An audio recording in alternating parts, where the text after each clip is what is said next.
Hello friends, मेरे digital classes में आप लोग का बहुत बहुत फिर से नए सेशन में स्वागत करता हूं। तो चलिए हम छत्तीसगढ़ के मोस्ट इम्पोर्टेंट और सिलेक्टेड क्वेश्चन यहां पे कवर कराया जा रहा था, जिसमें पिछले सेशन में मैं 70 क्वेश्चन कवर कराया था, जिसमें आपका पीएससी प्री हो गया, मेंस हो गया, ठीक है, और आपका पुलिस, एसआई, ठीक है, व्यापम, आने वाले सभी एग्जाम के दृष्टि से सभी क्वेश्चन और जो कंटेंट बहुत मेहनत से तैयार हुए हैं, ठीक है। सर, छत्तीसगढ़ के इतिहास है अभी तक के हम 70 क्वेश्चन हम कवर कर चुके हैं, ठीक है। और इसको बहुत ही कम टाइम में एक तो रिवाइज हो जाएगा। सभी कंटेंट बहुत मेहनत से तैयार होते हैं, कोई भी क्वेश्चन कराने कोई मतलब भी नहीं रहता है, ठीक है। जो एग्जाम के दृष्टि से इम्पोर्टेंट है वही यहाँ पे क्वेश्चन मैं लेकर आता हूँ, ठीक है। बाकी चलिए स्टार्ट करते हैं सेशन को। डेली बेस पे आप जुड़े रहेंगे तो बहुत कुछ यहाँ पे सीख के जाएंगे, ठीक है। आज यहाँ मतलब कोई भी जगह यहाँ पे पढ़ेंगे तो कंटिन्यू रह के पढ़ेंगे तो आप तभी जो है आप अच्छा यहाँ पे जो है मतलब स्कोर कर पाएंगे, अच्छा बहुत कुछ सीख के जाएंगे, ठीक है। तो स्टार्ट करते हैं सेशन को।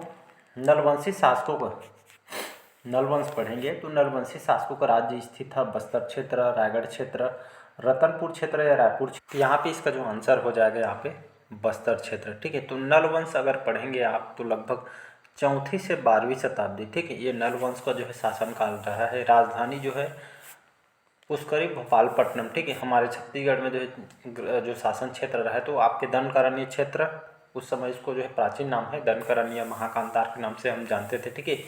तो ये जो शासन क्षेत्र आपके रहा हुआ करते थे, ठीक है, बस्तर क्षेत्र में। और यहाँ पे देखेंगे इसके संस्थापक कौन है तो शीशुक याद रखिएगा।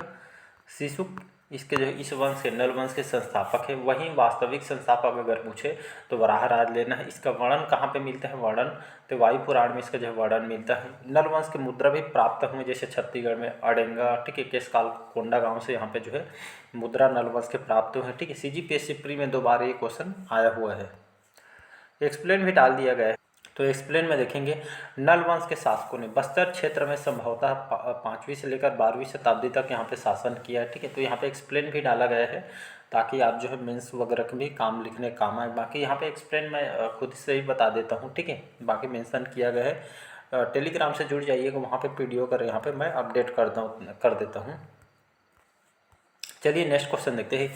इस राज्य के सिरपुर में किस राजवंश के शासनकाल में रानी वाष्टा ने ईंटों से एक मंदिर का निर्माण कराया गया था? नलवंश, सरपुरी वंश, पांडुवंश या सोम? तो इसका जो करेक्ट आंसर हो जाएगा यहाँ पे पांडुवंश, ठीक है। तो सिरपुर में आप देखे होंगे ये लक्ष्मण मंदिर, ठीक है, लक्ष्मण मंदिर बना हुआ है। कहा जाता है जो हर्षगुप्त है इन्हीं की पत्नी है रानी वाष्टा, ठीक है। रानी वाष्टा ये किसके पुत्र थी तो जो पांडुवंश के जो शासक है हर्षगुप्त है, इन्हीं के विवाह जो है इनका विवाह इनके साथ हुआ था। मौखरी वंश के राजा सूर्यवर्मा के पुत्री है रानी वाष्टा, इनके साथ हुआ था। हर्षगुप्त की मृत्यु के पश्चात रानी वाष्टा ने महाश्रीगुप्त बालार्जुन, किसके काल में महाश्रीगुप्त बालार्जुन कौन है तो ये एक पांडुवंशी शासक थे। इन्हीं के शासनकाल में सिरपुर में, ठीक है, सिरपुर में ये जो है जो प्रसिद्ध लक्ष्मण मंदिर का निर्माण कराया गया था। ये पूर्ण रूप से लाल ईंटों से निर्मित गुप्तकालीन का श्रेष्ठ उदाहरण इसको माना जाता है। ये भगवान विष्णु जी का मंदिर है, ठीक है जी। कौन से भगवान को समर्पित है तो भगवान विष्णु जी का मंदिर है। तो यहाँ पे सी ऑप्शन हो जाएगा पांडुवंश। तो यहाँ पे एक्सप्लेन भी डाल दिया गया है, पढ़ लेते हैं। तो दक्षिण कौशल में 5वीं से 6वीं शताब्दी के लगभग सरपुरी वंश का शासन था। इस वर्ष अगर, ठीक है, ये जो सर्वाधिक शक्तिशाली शासक जो है प्रसन्न मात्र, 1 मिनट ना एक्सप्लेन में यहाँ पे, ठीक है। तो हम अगले क्वेश्चन में चले गए थे, ठीक। तो पांडुवंश के शासनकाल में, ठीक है, पांडुवंश के शासनकाल में रानी वाष्टा देवी द्वारा अपने पति हर्षगुप्त की स्मृति में सिरपुर में लक्ष्मण मंदिर का निर्माण कराया गया। ये मंदिर 7वीं शताब्दी में लाल पकी ईंटों से इसका जो है बना हुआ था, इसका निर्माण किया। बाकी जो मैं बता दिया गया है। चलिए बढ़ते हैं अगला क्वेश्चन। इस क्षेत्र में लगभग 5वीं से 6वीं शताब्दी में शासन करने वाला शासक प्रसन्न मात्र किस वंश से संबंधित है? सरपुरी वंश, पांडुवंश, कलचुरी वंश या नल? यहाँ पे इसका जो करेक्ट आंसर हो जाएगा आपका सरपुरी वंश। याद रखिए तो लगभग 5वीं से 6वीं शताब्दी ये सरपुरी वंश का शासनकाल रहा है। ये जो है सभी जो है शासक वैष्णव धर्म को मानते थे, ठीक है, जिसमें आप जो है सरभपुर, ठीक है, राजधानी बनाया था, तो इसको आपको याद रखना है। तो शासन करने वाले जो शासक प्रसन्न मात्र किस वंश से थे तो ये सरभपुरी वंश के थे। प्रसन्न मात्र की बात करें, इन्होंने नीला नदी, जिसको अब हम लीलागढ़ के नाम से जानते हैं, ठीक है, तो लीलागढ़ के किनारे जो प्रसन्नपुर, ठीक है, जो मल्हार है, ये नगर इन्होंने बसाया था। इन्होंने गरुड़ चक्र शंख युक्त सोने के सिक्के इन्होंने भी जो चलाया, ठीक है। पीएससी में कई बार मेंस के पेपर में सरपुरी वंश से आए हुए हैं, ठीक है। आप खुद से एनालिसिस भी करके देख सकते हैं। चलिए एक्सप्लेन देख लेते हैं। तो दक्षिण कौशल में लगभग 5वीं से 6ठी शताब्दी के लगभग सरपुरी वंश का शासनकाल रहा था। इस वर्ष का सर्वाधिक शक्तिशाली शासक ये आपका प्रसन्न मात्र था, जिसने प्रसन्नपुर नामक नगर की स्थापना की तथा सोने व चांदी के पानी चढ़े जो सिक्के उन्होंने चलाए थे, ठीक है। अगला क्वेश्चन देखते हैं। कवर्धा का जो प्रसिद्ध राजवंश निम्न में से कौन था? सोमवंश, नागवंश, कलचुरी वंश या फड़ी नागवंश? इसका डी ऑप्शन हो जाएगा। कवर्धा का जो प्रसिद्ध राजवंश ये फड़ी नागवंश था, ठीक है। तो कवर्धा का फड़ी नागवंश के बारे में पढ़ेंगे तो लगभग 11वीं से लगभग 14वीं शताब्दी, ठीक है। ये जो है कवर्धा फड़ी नागवंशियों का शासनकाल रहा है। शासन क्षेत्र आपका कवर्धा रहा है। संस्थापक अहिराज हैं, ठीक है। इस वंश में अंत समय कलचुरियों का दिन शासन यहाँ पे किए गए, ठीक है। तो बात करते हैं इस मंदिर के बारे में, ठीक है। तो गोपाल देव याद होगा, इन्होंने 11वीं शताब्दी में कवर्धा के, ठीक है, कवर्धा में छपरी ग्राम में भोरम देव मंदिर का निर्माण कराया। भोरम देव जो मंदिर है यहाँ की जो है कलाकृति और मूर्तियों का कारण ये जो है बहुत ही प्रसिद्ध है, ठीक है। अब गोपाल देव ने, ठीक है, ये जो इनके सहयोगी थे लक्ष्मण देव राय, ठीक है, भोरम मंदिर को जो है चंदेल वंशी खजुराहो मंदिर के समान होने के कारण इसको छत्तीसगढ़ का खजुराहो भी कहा जाता है। भोरम देव मंदिर ये आपका नागर शैली में निर्मित है, ठीक है जी। भोरम देव मंदिर एक जो है आदिवासी देवता को समर्पित है, ठीक है। भोरम मंदिर का जो निर्माण फड़ी नागवंश के काल में हुआ था, ठीक है। यहाँ से बहुत बार क्वेश्चन यहाँ से आए हुए हैं।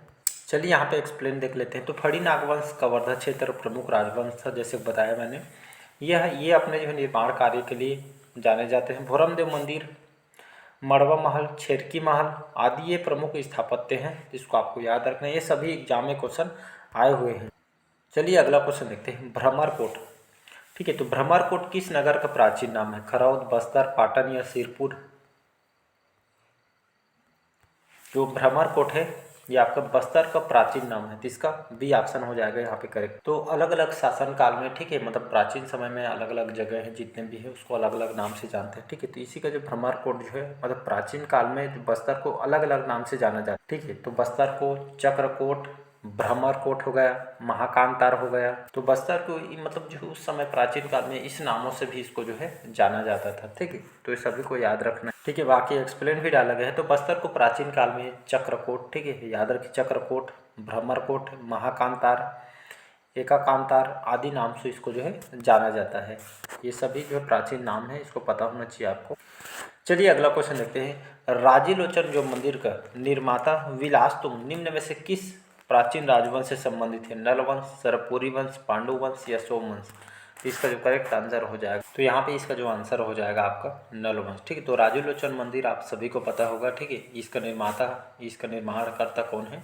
विलासतुंग को कहा जाता है। इसका प्राचीन राजवंश ये आपका नलवंश है, ठीक है। इनके बारे में देखते हैं। तो विलासतुंग राजिम अभिलेख सुने होंगे, ठीक है, लगभग 700 से 740 के दौरान इसको लिखा गया था। छत्तीसगढ़ प्राचीन इतिहास के स्रोत विलासतुंग के राजिम शिलालेख से मिलता है, ठीक है। मेंस में आया हुआ है, ठीक है, बहुत सारे इसी मगर पेपर में भी आया हुआ है। तो लगभग 7वीं से 8वीं शताब्दी के दौरान विलासतुंग ने राजिम में राजीलोचन मंदिर का निर्माण कराया था।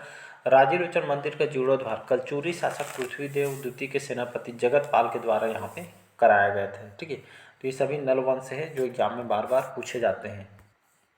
चलिए अगला क्वेश्चन देखते हैं। सिरपुर के पांडु वंश के महाशिवगुप्त बालार्जुन का धर्म क्या था? बौद्ध धर्म, वैष्णव धर्म, शैव धर्म या जैन धर्म? ये क्वेश्चन जानबूझ के कन्फ्यूज़ करने के लिए यहाँ पे डाला गया है, ठीक है। एग्जाम में भी आप कन्फ्यूज़ हो सकते हैं। जितने भी अगर सिरपुर के पांडु वंश से देखेंगे, ठीक है, लगभग 6वीं से 8वीं शताब्दी तक यहाँ पे जो है शासनकाल रहा है, ठीक है जी। इंद्रबल ने सरपुरी वंश को समाप्त कर पांडु वंश की स्थापना की थी, ठीक है। तो इसके अलग अलग शाखाएँ हैं।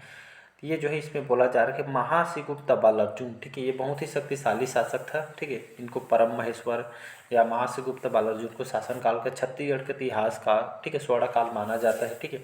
पांडुवंशी शासकों में सर्वाधिक समय तक शासनकाल इन्हीं का रहा है। इन्हीं के काल में शासनकाल में जो प्रसिद्ध चीनी यात्री वेनसांग सिरपुर और मल्हार की यात्रा, तो बहुत सारे जो है, ठीक है। तो इसको जो आंसर हो जाएगा यहाँ पे शैव धर्म हो जाएगा, ठीक है। तो ये जो है यही अकेला शासक था। बाकी सभी जो है आपका वैष्णव धर्म को जो है मानते थे। यही अकेला था जो महाशिवगुप्त बालार्जुन जो शैव धर्म के अनुयायी था, किंतु सिरपुर के पांडु वंश सभी शासक व आपका वैष्णव धर्म को मानते थे। यही अकेला शासक है जो शैव धर्म को मानता था। तो कन्फ्यूज़ करने के लिए आपको पूछ सकता है। तो यहाँ पे डाला गया है मेंशन। तो महाश्रीगुप्त से पूर्व के जो शासक वैष्णव संप्रदाय को मानने वाले थे, जबकि महाश्रीगुप्त ने जो है शैव संप्रदाय को अपनाया है। अगला क्वेश्चन चलिए देखते हैं। 78 क्वेश्चन है, कामावती नगरी आज किस नाम से जानते हैं। ठीक है, कामावती नगरी को आज हम किस नाम से जानते हैं। तो ये भी प्राचीन नाम है कामावती नगरी।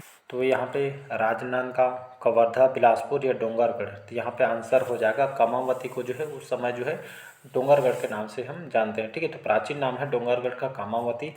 इसका डी ऑप्शन जो है करेक्ट आंसर। ठीक है, तो प्राचीन नगर जो कामावती पूरी वर्तमान में डोंगरगढ़ के नाम से इसको जानी जाती है। अगला क्वेश्चन चलिए देखते हैं। बिलासपुर के ताला गांव की जो काल पुरुष प्रतिमा का निर्माण किस वंश से किया है।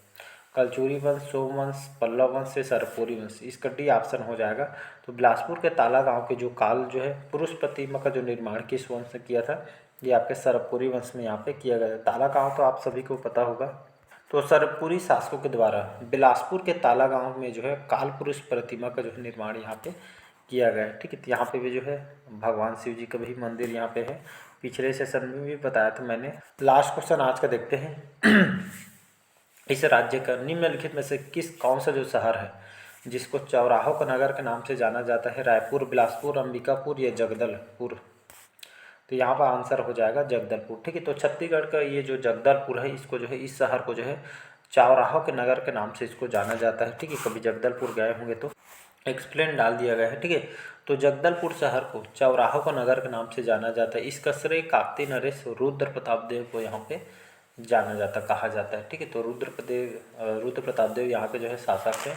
ठीक है, तो इसका जो श्रेय इन्हीं को जाता है, क्योंकि यहाँ पे जो है जो जगदलपुर शहर चौराहों को यहाँ पर जो है ये जो नगर जो बनवाने का श्रेय इन्हीं को जाता है, इन्हीं का देन है। ठीक है, तो जो चौराहों का शहर इसलिए इनको जो है कहा जाता है, इन्हीं के देन है। बाकी चलिए आज का सेशन कैसा लगा कमेंट करके ज़रूर बताइएगा।